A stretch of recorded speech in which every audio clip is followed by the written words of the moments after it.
Hello and welcome to Termeister's review on Resident Evil HD Remaster for Steam, PS4. You got a lot of PS3 as well, Xbox.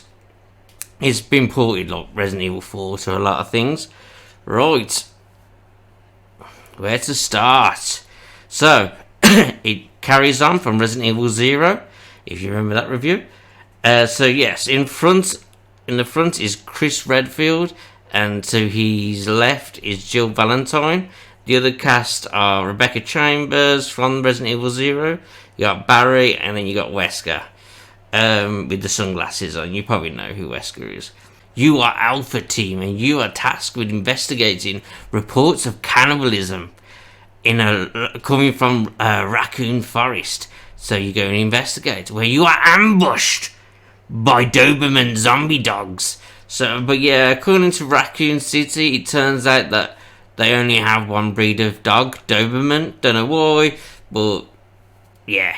Anyway, so you retreat into the mansion, also known as the Arclay Mansion, where it all begins. So you can choose between Chris Redfield or Jill Valentine. Now, Jill Valentine's more a little bit easy mode-ish. She can't take as much damage as Chris. Well, she starts off with a gun and a lockpick.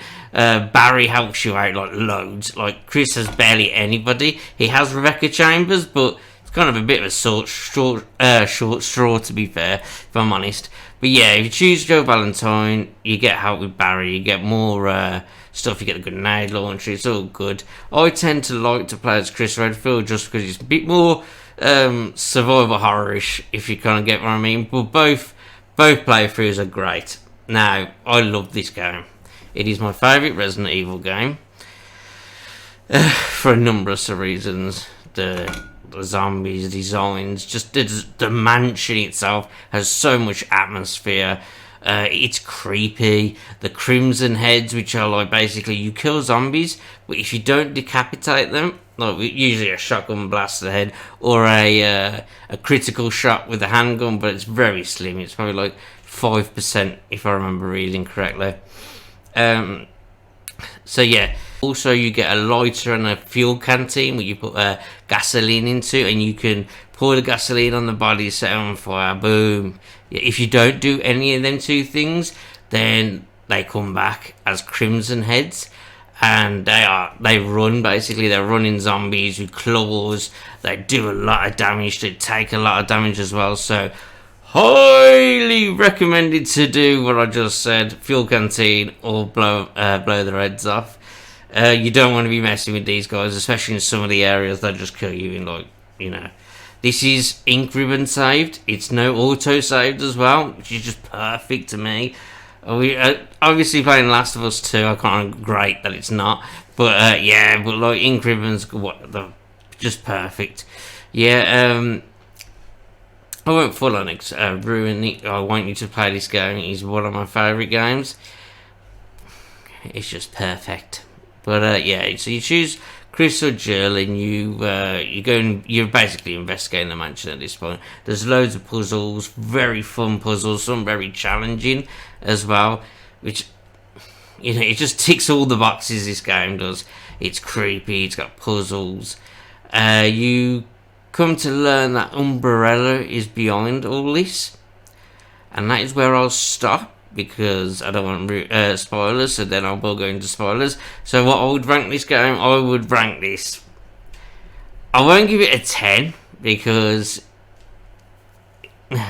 only a few games have ever got a 10 from me, but this is a very high 9 zombie heads out of 10. I would just adore this game. You can pick it up on Steam and anything for cheap now. Pretty cheap, to be fair. Please go check this game out. It's what started it all properly for me. This is, oh, by the way, let me just say though, this is solely HD Remaster. This isn't a 96 Resident Evil game.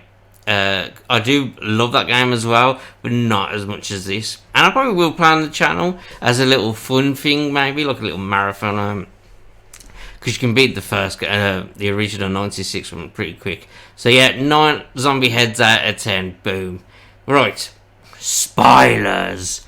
So yeah, you investigate and you learn that Umbrella is behind all of this. They are developing like you kind of know from Resident Evil Zero. That's the thing with Resident Evil Zero I didn't mention, and that is it kind of ruins the story of Resident Evil One. They really didn't. I don't know what they were going for. I think they were like, I don't know, but basically, obviously, in Resident Evil Zero, you learn that Umbrella is behind this. You learn that Wesker is a secret agent for them, who's evil. So you know what I'm saying?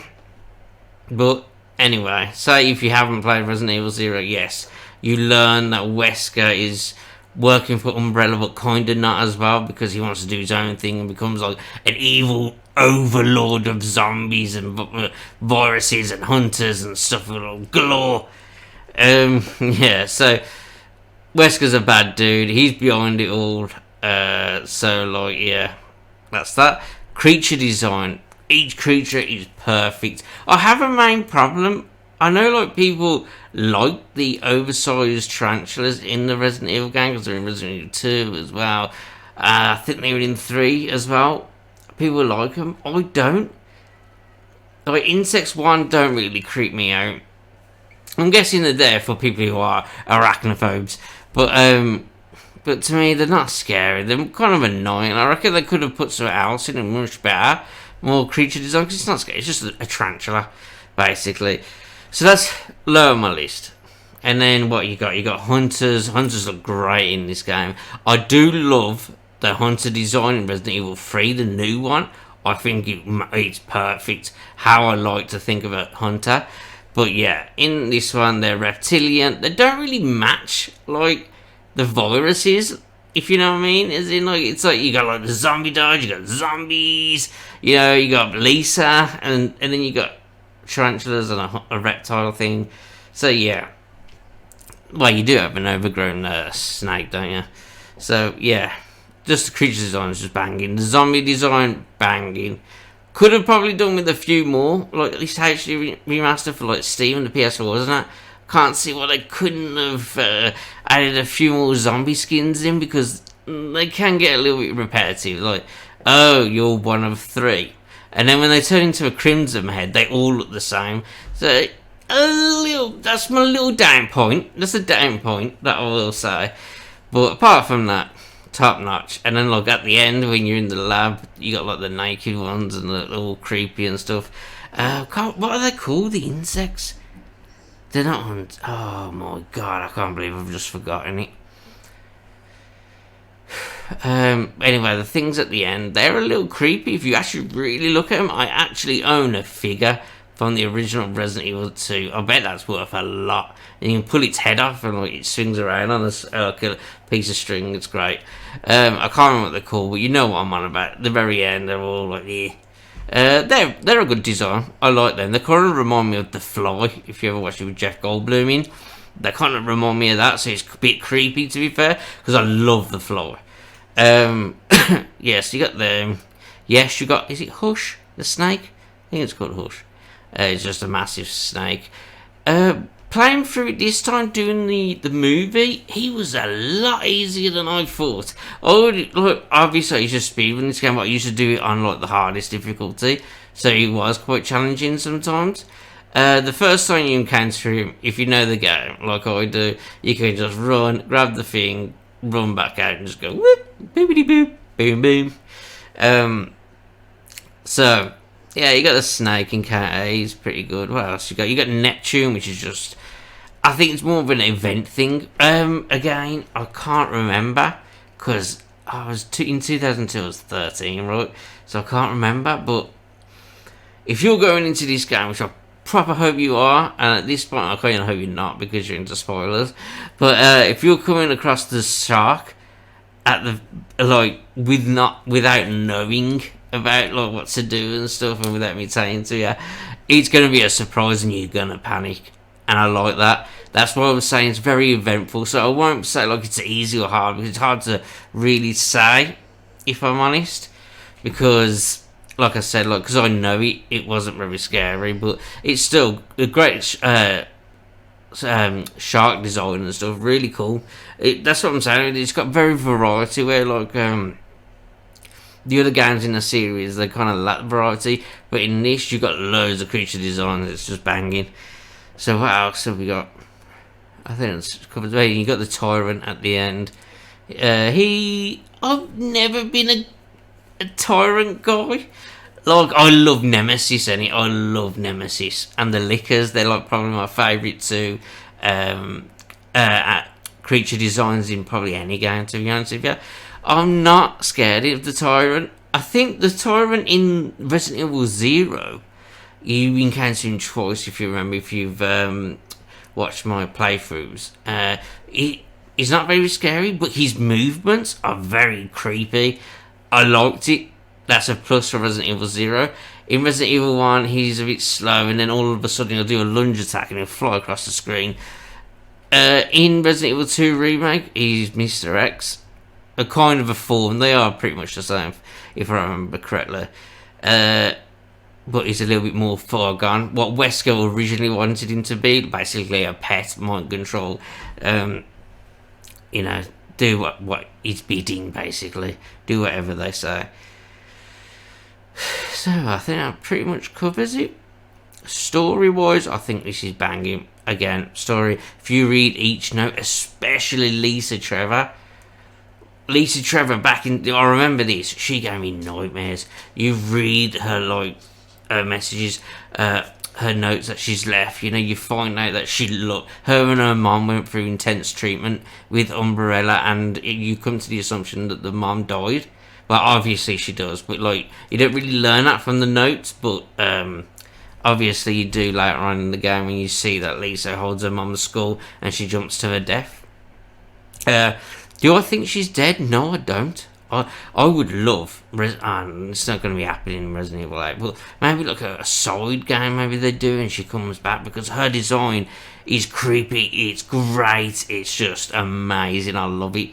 The fact that she's just that far gone that she can't die, but whatever she is just a monster. And it's a shame as well. If you, like I was saying about reading the notes and stuff, man, it is sad. She was a young girl. I think she was 11, if I remember.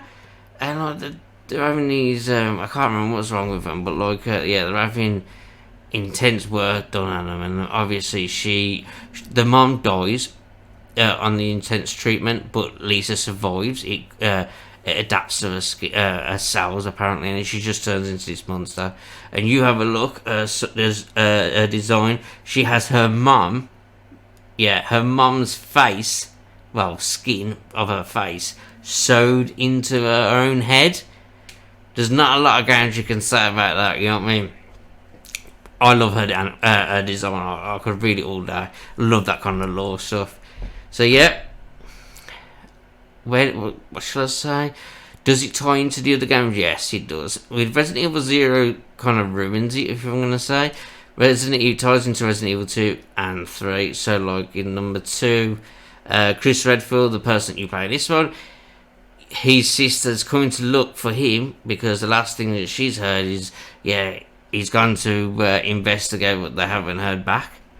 While all of this is going on, the zombies are starting to rise, and at this point, obviously, you've seen Resident Evil 2. And Jill Valentine, obviously, you play as her in Resident Evil 3. And Brad Vickers, the helicopter pilot, he's in Resident Evil 3 as well. He's the guy in yellow. So, there you go, it's all tying in. And obviously, Umbrella and the T-Virus, the G-Virus, it's all just going. The Tyrants, yep. Wesker, all good. So yeah, guys, I hope you've had fun. I hope you liked the story mode, and I hope you like this review. Turtmeister, signing.